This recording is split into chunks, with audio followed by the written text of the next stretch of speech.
शिव नैवेद्य के संबंध में एक बड़ा सुंदर विचार यहाँ प्रस्तुत किया जा रहा है। बहुत ध्यान से सुने। सभी सनातनी हिंदुओं को यह बात बड़े भाव से और बड़े ध्यान से सुननी चाहिए। शिव नैवेद्य के संबंध में, शिवजी के प्रसाद के संबंध में। ऋषय ऊचुः अग्राह्यम शिव नैवेद्यम इति पूर्वम श्रुतम वचः ब्रूहि तन्निर्णयम् बिल्वो माहात्म्यम सन्मुने। शौनकादि ऋषियों ने तीर्थराज प्रयाग की धरती पर सूत जी से पूछा कि हमने सुना है कि शिवजी को अर्पित जो नैवेद्य है, उनका जो प्रसाद है, वह अग्राह्य होता है, उसे ग्रहण नहीं किया जाता है। इस संबंध में आप धर्मशास्त्र का विचार क्या है, इसका ठीक ठीक निर्णय सुनावें और बिल्व पत्र का महात्म्य बतावें। बिल्व पत्र की महिमा क्या है, क्योंकि बिल्व पत्र भगवान शिव को अत्यंत प्रिय है। ये बिल्व के महात्म्य का वर्णन करें। श्री सूत जी इन दोनों प्रश्नों का समाधान कर रहे हैं।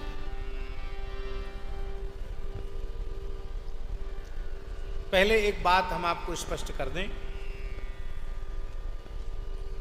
शिव संहितांतर्गत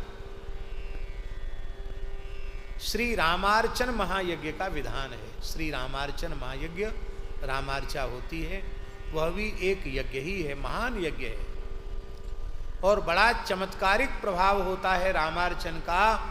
असाध्य कार्य भी सिद्ध हो जाता है रामार्चन से। उस रामार्चन के महात्म्य में एक कथा आती है कि ब्रह्मलोक में ब्रह्मा जी महाराज ने रामार्चन महायज्ञ किया और उसका प्रसाद बांटने की सेवा नारद जी को प्रदान की। नारद जी प्रसाद लेकर कैलाश आए और उन्होंने भगवान शिव को रामार्चन का प्रसाद दिया। शंकर जी आनंद में भरकर नृत्य करने लगे और संपूर्ण प्रसाद पा गए। सती जी थी उस समय, पार्वती जी नहीं थी, सती जी थी, दक्ष पुत्री सती। तो सती जी स्नान के लिए गई थी, वो सखियों के साथ लौट के आ रही थी। उन्होंने मार्ग में नारद जी को देखा। नारद जी से पूछा, गुरु जी आप कहाँ से पधार रहे हैं? बोले हम भगवान शिव का दर्शन करके आ रहे हैं। तो कैसे आए? बोले रामार्चन का प्रसाद ब्रह्मलोक से लेके आए थे। जाओ जाओ तुमको भी मिल जाएगा प्रसाद, चले जाओ। सती जी आई, बोली प्रसाद लाओ हमारा। बोले बाबा, बोले हम तो भूल ही गए। कब क्या किया?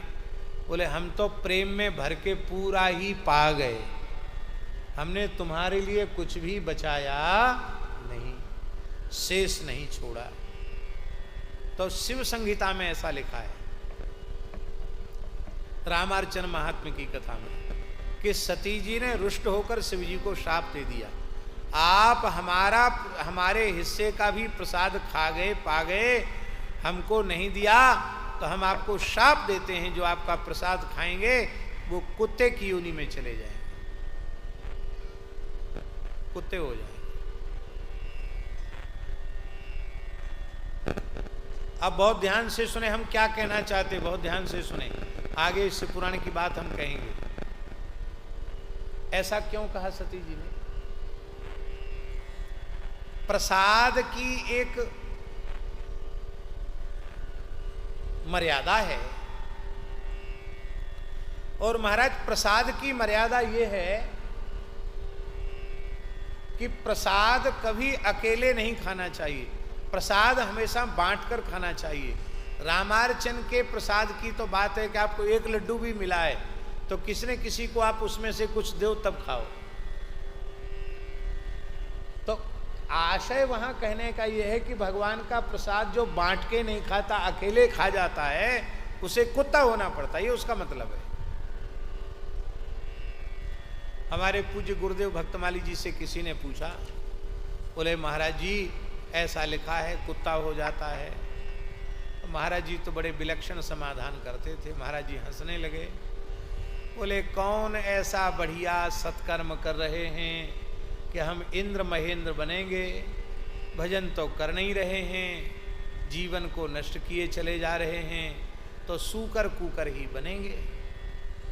शिवजी का प्रसाद पाकर कुत्ता बनेंगे तो हवाई जहाज में घूमेंगे, हैं?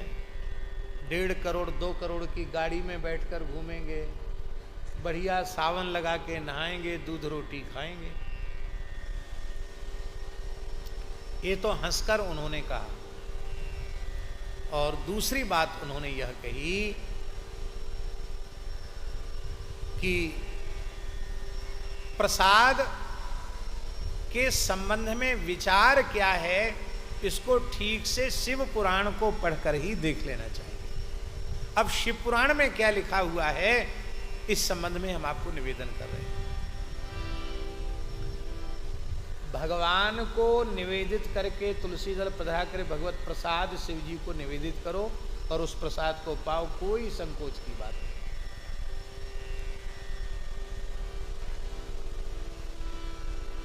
किंतु जो किसी मूर्तिकार के द्वारा टंकित शिवलिंग हैं, माने पाषाण से जिनका निर्माण किया गया है, उनको टंकित स्वरूप कहा जाता है।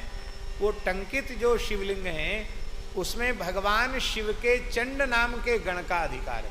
किसका अधिकार है? चंडाधिकार है। भगवान शिव के एक गण है चंड, उनका नाम शिवार्चन के बाद लिया जाता है।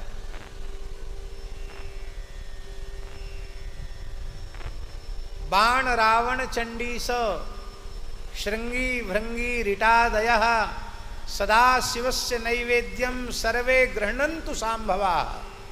जब शिवजी का पूजन पूरा हो जाता है तो शिवजी को भोग लगने के बाद उनके पार्षदों को प्रसाद दिया जाता है। यदि प्रसाद न देंगे तो पूजन सफल नहीं होगा। उनमें कौन कौन है शिवजी के पार्षद? बाणासुर, रावण। हाँ, रावण एक रुद्रगण के रूप में भी रावण सेवा में अभी भी है। बाणासुर भी रुद्रगण के रूप में शिव जी की सेवा में है। बाण, रावण, चंडीस, चंडीस नाम के गण, श्रृंगी, भृंगी और रिट आदि, ये सभी जो रुद्रगण हैं वो भगवान शिव के नैवेद्य को स्वीकार करें। तो इनमें जो चंड नाम के गण हैं उन्होंने भगवान शिव, बहुत ध्यान से सुने, उन्होंने भगवान शिव की उपासना करके भगवान शिव को प्रसन्न करके वर मांगा कि आपको जो कुछ निवेदित किया जाए उस पर संपूर्ण अधिकार मेरा हो, दूसरे किसी का अधिकार न हो।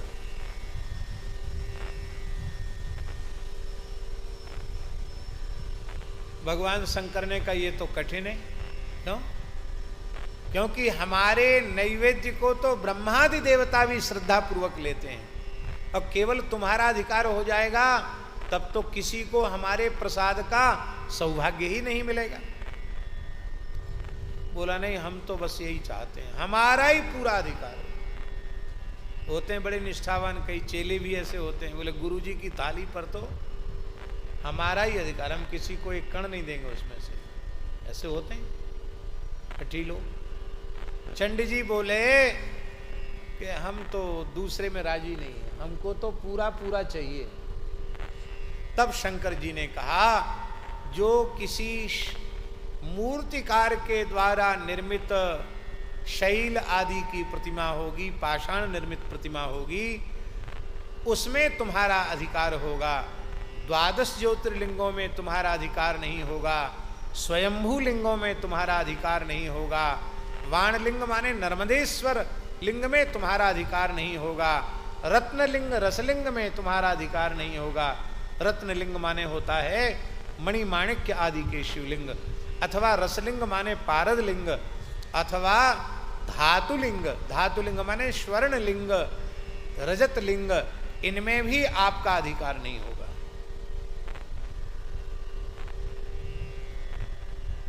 इनसे जो बच गया,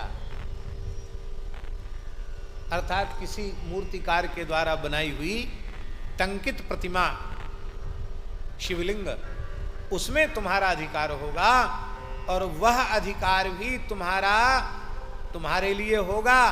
किंतु जो शिव दीक्षा से युक्त लोग हैं वो उस प्रसाद को भी ग्रहण करें, उनको दोष नहीं होगा। किंतु जो शिव दीक्षा से युक्त नहीं है, अन्य दीक्षा जिन्होंने ले रखी है, उनको तो स्वयंभू लिंग अथवा वाणलिंग अथवा ज्योतिर्लिंग का ही नैवेद्य लेना चाहिए, सामान्य टंकित स्वरूप का प्रसाद नहीं लेना चाहिए। ये शिव पुराण में लिखा हुआ है। अब एक और बात है कि भले ही आपके स्थान में टंकित शिवलिंग विराजमान है, पर भगवान को भोग लगाकर निवेदित कर दिया तो उसमें चंडाधिकार नहीं है, फिर तो वो भगवत प्रसाद है। और शालिग्राम शिला लग्न होने से, इसलिए महाराज जी कई प्राचीन शिवालयों में शालिग्राम को ऊपर पधराकर शिवलिंग के ऊपर तब पूजन होता है, हरिहरात्मक पूजन होता है। कई जगह ऐसी व्यवस्था है। आप पशुपतिनाथ जी गए हैं? पशुपतिनाथ जी में नेपाल गए ना? पशुपतिनाथ जी में भगवान पशुपतिनाथ का पूजन शालिग्राम जी के साथ ही होता है, आज भी होता है। उनके साथ ही उनका अभिषेक होता है, उनके साथ ही उनका स्नान होता है। इधर आसाम में शिवालय एक जगह है, वहाँ प्राचीन शिवलिंग है, वहाँ सब बहुत प्राचीन, हजारों वर्ष प्राचीन शालिग्रामों के साथ उनका पूजन होता है। इसका भी निरूपण ग्रंथ में लिखा हुआ है। बोलो भक्तवत्सल भगवान की जय। और शिवजी के नैवेद्य के बारे में लिखा है कि शिवजी के प्रसाद का दर्शन करने से पाप नष्ट हो जाते हैं, और कोई श्रद्धा पूर्वक शिव प्रसाद ग्रहण कर ले तो उसको करोड़ों करोड़ों गुना पुण्य की प्राप्ति हो जाती है। जो शिव नैवेद्य को मस्तक झुकाकर प्रणाम नहीं करता, शिव स्मरण पूर्वक उसे ग्रहण नहीं करता है, वो मनुष्य नारकीय है। यह भी लिखा हुआ है। शिव दीक्षान्वितो भक्तो महाप्रासाद संज्ञकम सर्वेशाम पिलिंगानम नैवेद्यम भक्षेच्छुवम। जो शिव दीक्षा से युक्त है वो सभी शिवलिंगों का प्रसाद ले सकता है, किंतु जो शिव दीक्षा से युक्त नहीं है, अन्य दीक्षा युजाम नृणाम शिव भक्ति रतात्मनाम, अन्य दीक्षा लिए हुए हैं पर शिव भक्ति भी करते हैं, ऐसे लोगों को शिव नैवेद्य भक्षण में कौन कौन शिव जी का पूजन प्रसाद लेना चाहिए। बड़ा सुंदर श्लोक है ये, विश्वेश्वर संहिता के 22वें अध्याय का 13वां श्लोक है, 13वां 14वां श्लोक। शालग्रामोद्भवे लिंगे रसलिंगे तथा द्विजाः पाषाणे राजते लिंग स्वर्णे सुरसिद्ध प्रतिष्ठिते काश्मीरे स्फाटिके रत्ने ज्योतिर्लिंगे सुसर्वसः चांद्रायण समं प्रोक्तम शंभोर नैवेद्य भक्षणम। एक शिवलिंग होते हैं शालिग्रामोद्भव लिंग। आप जाएंगे नेपाल में जहां शालिग्राम जी प्रकट होते हैं, दामोदर कुंड से शालिग्रामी गंडकी प्रकट होती हैं, शालिग्राम पर्वत है, मुक्ति नारायण क्षेत्र है, वहां महाराज जी शालिग्राम स्वरूप में शिवजी भी निकलते हैं। आपको सुनकर आश्चर्य होगा। अपने राम जब पहली बार गए, पहली एक ही बार गई हैं, अभी दोबारा नहीं जाने का अवसर मिला, तो गंडकी जी में स्नान किया। तो हमने गंडकी जी से प्रार्थना की कि यहाँ से शालिग्राम तो लेके जाएंगे ही, पर आप प्रसन्न होकर हमें भी कोई स्वरूप प्रदान करें। यद्यपि वहाँ तो जल तो ऐसा है कि बिल्कुल बर्फ से भी ठंडा है, क्योंकि हिमालय है, बिल्कुल ग्लेशियर पिघल के आता है, और हमको थोड़ी ठंड से तकलीफ भी हो जाती है, लेकिन फिर भी साधुओं का जल से प्रेम न हो तो काहे बात का साधु। तो आज भी नदी मिल जाए तो फिर हम जल्दी बाहर निकलते नहीं। तो वहीं संध्योपासन किया, खूब ठंडा जल था, बर्फ जैसा ठंडा। वहीं थोड़ा जब भी किया, शरीर सुन्न पड़ गया, और हमने गोता लगाया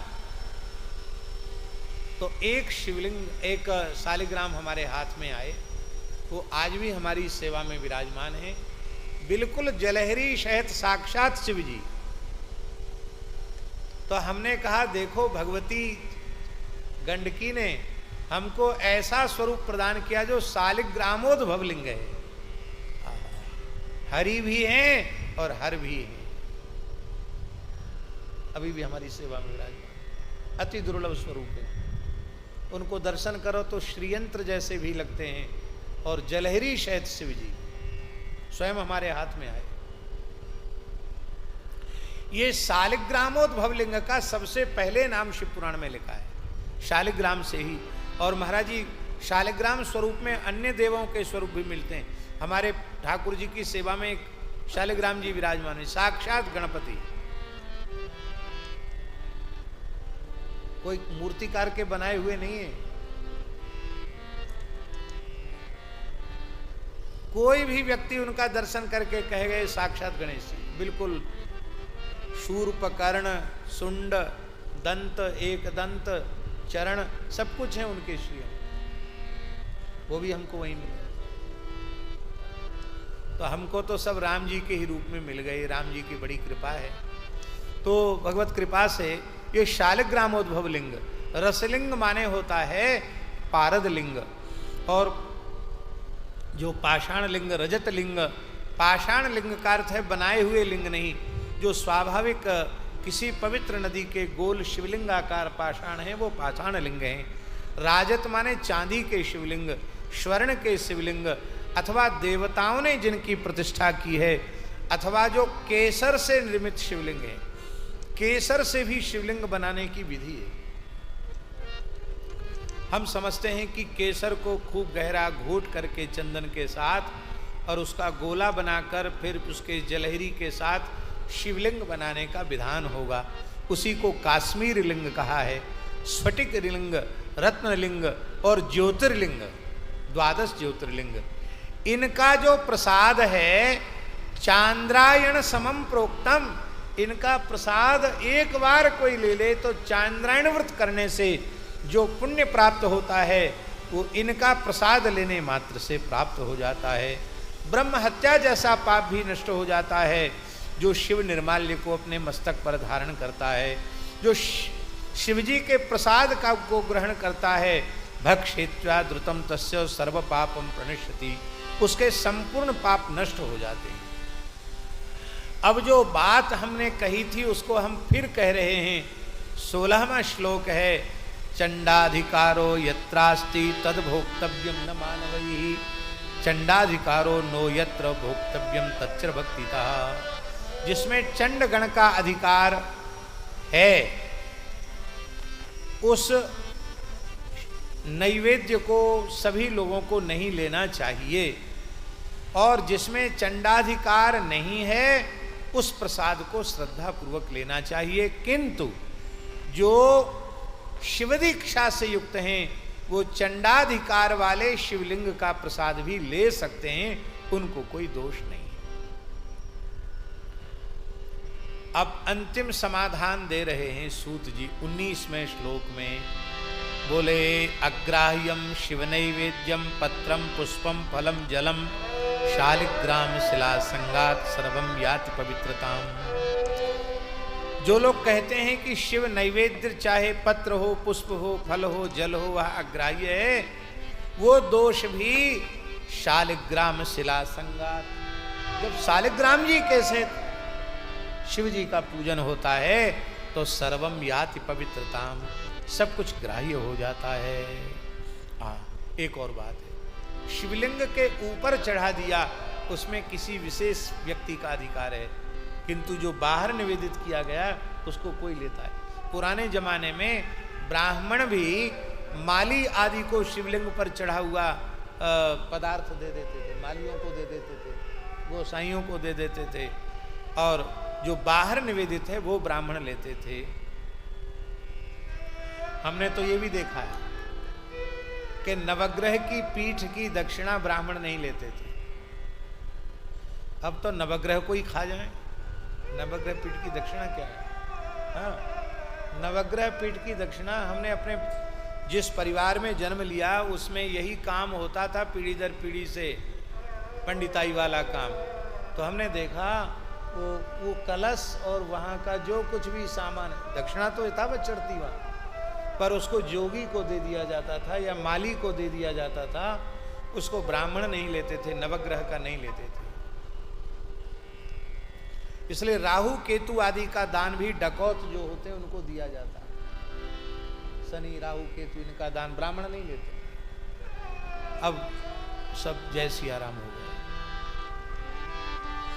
तो इस प्रकार से यह महिमा का वर्णन किया गया है।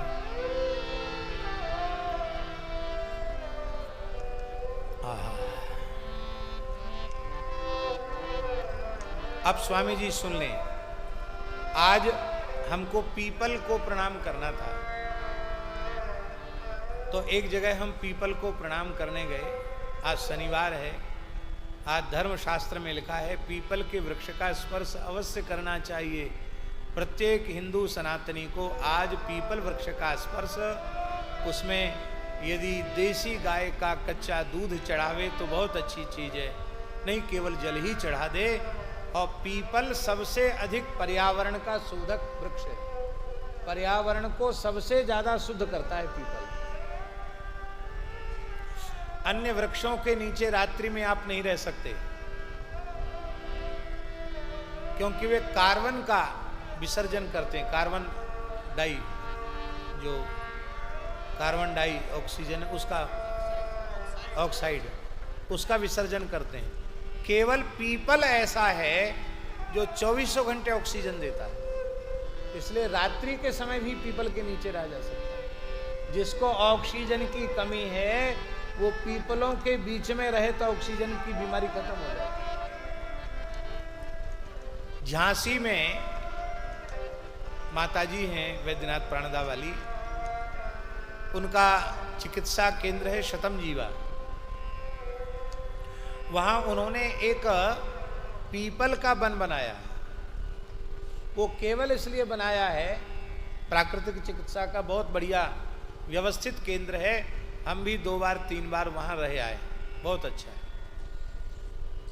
तो वहाँ महाराज जी एक वन केवल पीपल का बनाया है, इसलिए कि जिसके ऑक्सीजन लेवल कम रहता है उसको वहाँ बिठाकर थोड़ी देर प्राणायाम कराते हैं, वो वहाँ घूमे, उससे उसका ऑक्सीजन लेवल बढ़ जाता है। आज प्रत्यक्ष चमत्कार है, ये प्रत्यक्ष चमत्कार है।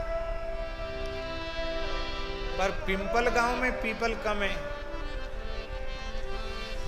तो गांव का नाम बदलना पड़ेगा फिर। इसलिए भैया हमने यहाँ पूछा तो उन्होंने बताया कि लोगों के मन में भावना है कि पीपल को उखाड़ के फेंक देना चाहिए, पीपल खराब होता है। यहाँ गांव के लोग ऐसा समझते हैं, तो बोले यहाँ पीपल कोई रखता नहीं। भैया पीपल बहुत पवित्र वृक्ष है, जैसी विल्व वृक्ष की महिमा है ऐसे ही पीपल की महिमा है। शनिवार के दिन लक्ष्मी जी के सहित नारायण पीपल के नीचे सूर्योदय से सूर्यास्त तक विराजते हैं। इसलिए जो 4 परिक्रमा शनिवार को पीपल की करता है, जल चढ़ाता है, साष्टांग प्रणाम करता है, माताएं पंचांग प्रणाम करें, पुरुष साष्टांग प्रणाम करें और पीपल का स्पर्श करें, वे हजारों जन्मों में भी दरिद्र नहीं होते हैं, कभी उनके घर से लक्ष्मी का अभाव नहीं होता। घर में पीपल इसलिए नहीं लगाते हैं क्योंकि घर में कोई शुद्ध अशुद्ध अवस्था में कोई बच्चा गंदगी कर दे, कोई मलमूत्र का त्याग कर दे, या कोई माता अशुद्ध अवस्था में उसका स्पर्श करे, उसका दोष है, इसलिए घरों में लगाने की मनाही है। पर किसी के घर में पहले से पीपल हो तो उसको कटवाना नहीं चाहिए, उसको और बढ़िया उसकी व्यवस्था बना करके जिसमें उसकी छाया में कोई गंदगी न कर सके, बस फिर आप प्रेम से पूजा करो, आपके घर में लक्ष्मी का निवास हो। पद्म पुराण में लिखा है 100 पीपल के पेड़ लगा दे तो उसके कुल में कभी दरिद्रता नहीं आती, खानदान में पीढ़ी दर पीढ़ी में कभी दरिद्रता नहीं आती। तो एक पीपल मंगा लेना, हम आश्रम में एक पीपल लगा के जाएंगे। जब जाएंगे तो एक दिन पीपल लगा के जाएंगे, जिसमें हम जब द्वारा आएंगे तो हमको इधर उधर न जाना पड़े, हम आश्रम में पीपल का स्पर्श कर लें, ठीक है। और आप लोग भी अपने खेत में, खलिहान में जगह जगह पीपल लगाओ। पिंपल गांव है, इस गांव के नाम को ठीक रखो, नहीं तो सब गड़बड़ है, हैं। पिंपल गांव में पीपल कम मिले ये ठीक नहीं है, इसलिए भैया खूब पीपल लगाओ। पीपल कोई बहुत पवित्र वृक्ष है पीपल। अब हम बिल्व की महिमा का वर्णन कर रहे हैं। बिल्व की महिमा का श्रवण करो। हाँ, ये सामने बिल्व की माला ही शिव पुराण को धारण है, और भगवान के प्रसाद रूप में हमने भी बिल्वपत्र की माला को धारण किया हुआ है। बड़ी प्रसन्नता है। तुलसी दल की माला, बिल्वपत्र की माला बहुत पवित्र मानी गई है। पुण्य तीर्थानि यावन्ति, बातचीत मत करो। बाबा रामचंद्र दास कथा सुनो, बातचीत मत करो। पुण्य तीर्थानि यावन्ति लोके सुकृत प्रथितान्यपि तानि सर्वाणि तीर्थानि बिल्वमूले वसन्ति। अच्छा एक बात बताओ, आप विचार करो, निश्चय करो कि हम सारी धरती के तीर्थों में जाकर दर्शन करेंगे, स्नान करेंगे, तो क्या संभव है? इतने तीर्थ हैं कि कोई ना कोई छूट जाएगा। पर महाराज जी लिखा है कि बिल्व वृक्ष के मूल में धरती के संपूर्ण तीर्थ विराजमान हैं। जहां बिल्व का वृक्ष है वहां सारे तीर्थ विराजमान हैं।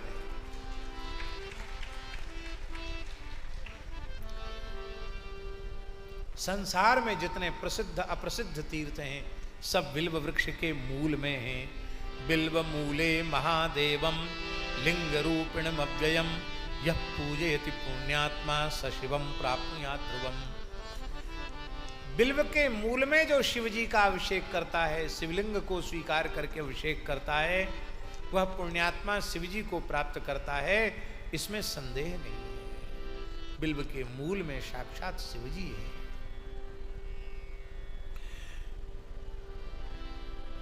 बिल्व वृक्ष का थाला बना करके, थाला जानते हो ना, घरुआ बना के जिसमें जल भरा जाए, और उस जल से जो अपने सिर को सींचता है उसने धरती के सारे तीर्थों में स्नान कर लिया। बिल्व मूले जलैर्यस्तु मूर्धानम अभिषिंचति स सर्व तीर्थ स्नातस्यात् स एव भुवि पावना। वो धरती पर पवित्र है। कहते जो अपने बिल्व वृक्ष को लगाता है, उसमें थाला बनाता है और उसको जल से परिपूर्ण करता है, तो भगवान देखकर शिव प्रसन्न हो जाते हैं और उस व्यक्ति पर द्रवित हो जाते हैं। इसने वृक्ष रूप में मेरा अर्चन करके मुझे प्रसन्न कर लिया है। जो बिल्व वृक्ष का गंध पुष्प आदि से पूजन करता है उसे शिवलोक की प्राप्ति होती है, और उसकी संतति की भी और सुख की भी उसे प्राप्ति होती है। बस सोमवार के दिन बिल्व वृक्ष का पत्र नहीं तोड़ना चाहिए, और अमावास्या, पूर्णिमा, संक्रांति को भी बिल्व वृक्ष का पत्र नहीं तोड़ना चाहिए। पूजन नित्य किया जा सकता है। तो फिर एक दिन पूर्व बिल्व पत्र उतार ले, दूसरे दिन शिव जी की पूजा के लिए। 15 दिन तक भी बिल्व पत्र बासी नहीं माना जाता है, पर्युषित नहीं माना जाता है। 15 दिन तक भी वह ताजा ही माना जाता है, ऐसा शास्त्रों में लिखा हुआ है। जो बिल्व वृक्ष के निकट दीप दान करता है, दीप माला करता है, वह तत्वज्ञान संपन्न होकर भगवान शिव को प्राप्त करता है, महादेव के सानिध्य को प्राप्त करता है। और जो बिल्व शाखा को हाथ से पकड़कर उसके छोटे छोटे नए पल्लव ग्रहण करके भगवान शिव की पूजा करता है, वो संपूर्ण पापों से मुक्त हो जाता है। और जो बिल्व वृक्ष की जड़ में किसी शिवभक्त ब्राह्मण को भोजन कराता है, अथवा शिवभक्त यति को, साधु सन्यासी को भोजन कराता है, उसको एक ब्राह्मण को भोजन कराने पर 1 करोड़ ब्राह्मण को जिमाने का पुण्य प्राप्त होता है। एक साधु को जिमा दो तो 1 करोड़ साधु जिमाने का पुण्य प्राप्त हो जाएगा। इतनी बिल्व की महिमा है। और क्या करना चाहिए? बोले देखो, बिल्व वृक्ष की जड़ में बढ़िया वेद लक्षणा भारतीय देसी गाय के अधोटा दूध की खीर, ऐसा लिखा है, क्षीरम युक्तम अन्न माज्येन संयुतम, बढ़िया सुंदर गाढ़ी खीर जिसमें घी पड़ा हुआ हो, कुछ शहद भी पड़ा हुआ हो, इलायची मेवा वगैरह पड़ा हुआ हो, ऐसी सुंदर अधोटा दूध की रबड़ी को लज्जित करने वाली खीर किसी ब्राह्मण को, किसी संत को, किसी शिव भक्त को तृप्ति पूर्वक जिमा दो तो सा दरिद्रो न जायते, वो कभी दरिद्र नहीं होता है। जिनके घर में देसी गैया है वो प्रयोग कर सकते हैं, ज़्यादा प्रयोग नहीं करना तो स्वामी जी को बुला के जिमा देना। घर में देसी गैया हो, बेल का पेड़ हो तो बढ़िया अधोटा दूध की खीर बना के स्वामी जी को जिमा देना, 1 करोड़ साधु जिमाने का पुण्य आपको मिल जाए। इस प्रकार से बिल्व की बड़ी भारी महिमा का वर्णन है। बिल्व वृक्ष को काटने का निषेध किया गया, बिल्व वृक्ष को काटना नहीं चाहिए, बिल्व वृक्ष को काटने से बड़ा दोष लगता है। बहुत से लोग क्या करते हैं, बेलपत्री लेने वाले लोग पूरा पेड़ का पेड़ जय सिया राम कर देंगे। सावन में बिल्व के पेड़ बेचारे हाहाकार करते होंगे, क्यों इतना ज़्यादा लोग उसको परेशान करते हैं। पता चल जाता कि सावन महीना आ गया, पत्ता ढूंढना मुश्किल हो जाता है। भैया खूब ज़्यादा बिल्व वृक्ष लगाओ, ऐसी तुलसी भक्ति मत करो कि तुलसी का पौधा ही संकट में पड़ जाए, ऐसी शिव भक्ति मत करो कि बिल्व वृक्ष ही संकट में पड़ जाए। उसी तरह की सेवा करना चाहिए जिससे वृक्ष को नुकसान न हो। अब बट सावित्री व्रत आता अमावस्या का, तो बट के पास तो लोग अब जाते नहीं। बम्बई कलकत्ता में क्या करते हैं, बट के पेड़ की डाली मंगा मंगा के पूजा कर लेते हैं। तो कहाँ तो पेड़ लगाना चाहिए, और महाराज उस तिथि पर, पर्व आने पर लाखों लोग बट वृक्ष की शाखाएं लेते हैं और एक प्रकार से वृक्ष का बड़ा नुकसान होता है। संत मलुकदास जी ने कहा, बट पीपल और बिल्व नहीं, हरी डाल मत तोड़िए, किसी भी वृक्ष की हरी डाली को मत तोड़ो, हरी डाल मत तोड़िए, लागे छूरा बान। आप किसी धारदार हथियार से किसी को स्पर्श करेंगे तो उसको पीड़ा होगी कि नहीं। दास मलुका यूं कहे अपना सा जीव जान। आपकी कोई उंगली काट दे, आपको कितनी पीड़ा होगी। किसी वृक्ष को निरर्थक वृक्ष छेदन, जब ब्राह्मणों का उपाकर्म होता है, श्रावण उपाकर्म, श्रावणी कर्म, उसमें जो महासंकल्प बोला जाता है उसमें निरर्थक वृक्ष छेदन ये भी बोला जाता है। व्यर्थ में यदि किसी वृक्ष को हम काटते हैं उसका पाप हमको लगेगा। यज्ञ के लिए, किसी विशेष कार्य के लिए आपने लिया है तो कोई हानि नहीं है। भस्म, रुद्राक्ष और शिव नाम के महात्म्य का वर्णन है। ऋषियों ने कहा महाराज भस्म का महात्म्य, रुद्राक्ष का महात्म्य और भगवान शिव के पवित्र नाम के महात्म्य का आप वर्णन करें। सूत जी ने कहा आपने बहुत पवित्र प्रश्न पूछा है, आप सबका कुल धन्य है, आपका शरीर धारण करना सफल है, जो शिव उपासना की इतनी सुंदर बात आप पूछ रहे हैं। शिव नाम कितना पवित्र है। शिव नाम मुखे यस्य सदा शिव शिवेति च पापानि न स्पृशन्त्येव खदिरांगारकं यथा। जिसके मुख में शिव नाम है, जो सदा शिव शिव शिव शिव शिव शिव शिव शिव शिव शिव ऐसा उच्चारण करता है, उसे पाप का स्पर्श नहीं होता। जैसे खैर के अंगार, खैर की लकड़ी जलाकर जो अंगार होते वो बहुत ज्यादा धधकते हैं, उस खदिरांगार को छूते ही कोई चीज जल जाती है, ऐसे ही शिवनाम लेने वाला खैर के अंगार के उसको पाप छूकर भस्म हो जाता है, पाप का स्पर्श उससे नहीं होता है।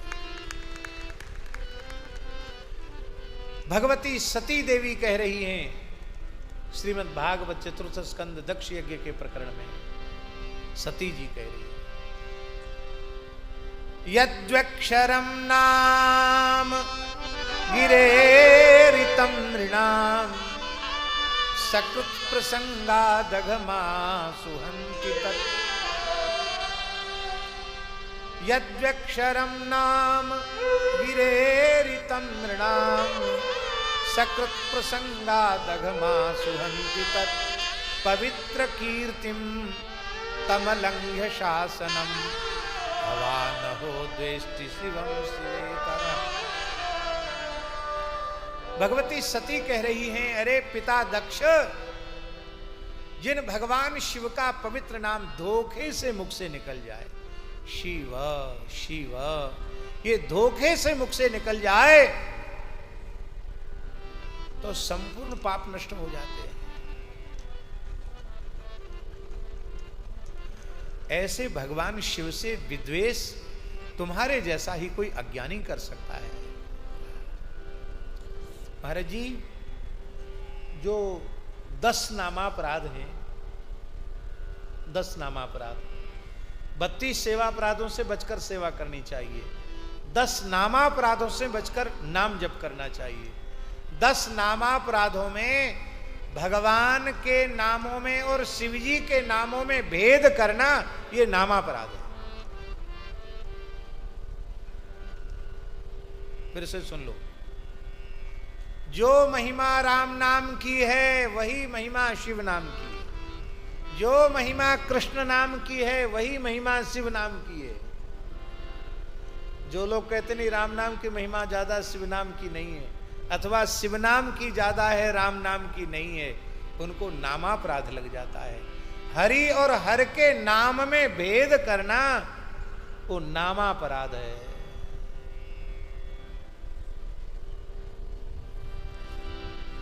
अब लोगों ने इसका अर्थ भी बदलने की कोशिश की है, इसका अर्थ भी लोग बदल देते हैं,